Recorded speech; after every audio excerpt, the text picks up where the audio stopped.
तुम्हारी सोच के साथे मैं ढल नहीं सकता, जुबान काट लो लहजा बदल नहीं सकता, मुझे भी मोम का पुतला मत समझो, तुम्हारी लौ से ये लोहा पिघल नहीं सकता। मटीरियल में बहुत बड़ी धांधली हुई, सबने कहा मटीरियल मटीरियल कहा। 2005-6 से उठाकर देख लीजिए, जिन लोगों ने भी मटीरियल का बिल निकाला है वो माफिया है, जिन लोगों ने मटीरियल दिया है उसको बेचारे को आज तक नहीं पता है। मैं इस हाउस से आज एक उम्मीद करना चाहता हूं, मैंने मंत्री जज साहब से बात की है, इस बार मेरी कॉन्स्टिट्यूंसी के अंदर जिन लोगों ने मटीरियल डाला है, अगर उस आदमी को मटीरियल नहीं मिला तो बड़े पैमाने पे आगे बहुत बड़ा रेवोल्यूशन देखेंगे। इसके अलावा सर एक मेन मुद्दा है आरडीडी का, इस पे मुनासिर है हमारा।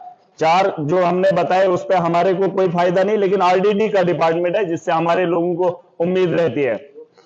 सर जॉब कार्ड को लेकर एक बहुत बड़ी चर्चा होती है। सर स्पीकर सर इस पे थोड़ा ध्यान दीजिए, बस मैं बात ही खत्म करूंगा। सर एक बड़ा मामला बनाया जाता है कि जॉब कार्ड होल्डर काम नहीं करता है, 100 दिन काम नहीं करता है, जियो टैग नहीं होता है। सर मैं चाहता हूं इसमें थोड़ा सा रिफॉर्म अगर लाया जाए। मंत्री जी अगर मेरी बात सुनेंगे, एक ठेकेदार को आप बिल्डिंग देते हैं, उसे बताते हैं कि जितना जल्दी तो उसे कंप्लीट करे तो ठीक।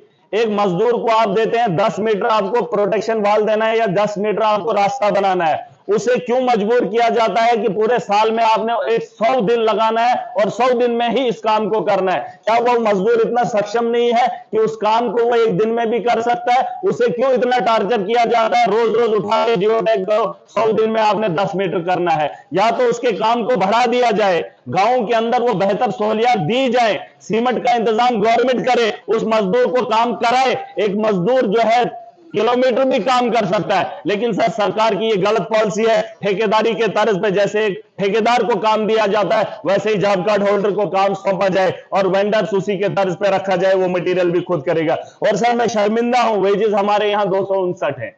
मैं देख रहा था कर्नाटका के अंदर 349 है, हरियाणा के अंदर 374 है, आंध्रा के अंदर 300 है, गोवा में 356 है, केरला में 344 है। तो मेरे जम्मू कश्मीर के अंदर खास करके मैं जब अपने इलाकों को देखता हूं जो रोजगार पे मुनस्सिर है, आज आम मजदूर भी किसी घर का काम करता है 600 रुपया लेता है, तो वेजेस को बढ़ाया जाना चाहिए ताकि हमारे लोगों को रोजगार मिले। और सर एक मैन इसमें मेरी एक तजवीज है, मैं चाहता हूं कि मनरेगा एक जॉब कार्ड की स्कीम देता है हर उस जवान को, हर उस बेरोजगार को जिसकी उम्र 18 साल है। सर हमारे पास नौजवान है, पीएचडी करके हैं, एमए करके हैं, एमफिल करके हैं। मैं एक छोटा सा सुझाव देना चाहता हूं, वो ऐसे भी घर में पड़ा है, नशा ले रहा है, ना वो घर का काम कर पा रहा है, ना जमींदारी कर पा रहा है। मैं चाहता हूं सरकार को एक सुझाव है, डिपार्टमेंट्स के अंदर पोस्टें खाली हैं, अगर उसी पैसे से उस नौजवान को यह कहा जाए जो उसके अहल है, आप उससे जबरदस्ती गाय या माल मवेशी का काम मत करवाइए, जिसके एजुकेशन जिसने हासिल किया, अपना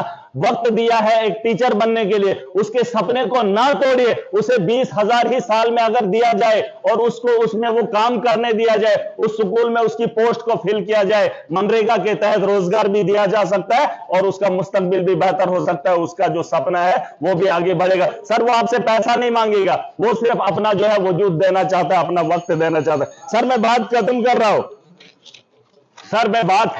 हूं, मैं चाहता हूं सर एक बात, मटेरियल में बहुत बड़ी धांधली हुई, सबने कहा मटेरियल कहा दे दो, लेकिन जो मटेरियल लेने वाला है उस काम से दूर दूर का रास्ता नहीं रहा है। आप 2005-6 से उठाकर देख लीजिए, जिन लोगों ने भी मटेरियल का बिल निकाला है वो माफिया है, जिन लोगों ने मटेरियल दिया है उसको बेचारे को आज तक नहीं पता है। मैं इस हाउस से आज एक उम्मीद करना चाहता हूं, मैंने मंत्री जज साहब से बात की है, इस बार मेरी कॉन्स्टिट्यूंसी के अंदर जिन लोगों ने मटेरियल डाला है, अगर उस आदमी को मटेरियल नहीं मिला तो बड़े पैमाने पे आगे बहुत बड़ा रेवोल्यूशन देखेंगे। मैं सर बात खत्म कर रहा हूं, इस शहर के साथ तुम्हारी सोच के साथे मैं ढल नहीं सकता, जुबान काट लो लहजा बदल नहीं सकता, मुझे भी मोम का पुतला मत समझो, तुम्हारी लौ से ये लोहा पिघल नहीं सकता। मैं उम्मीद करता हूं जो हाउस के अंदर बात करता हूं उस पर तवज्जो दी जाए। Thank you.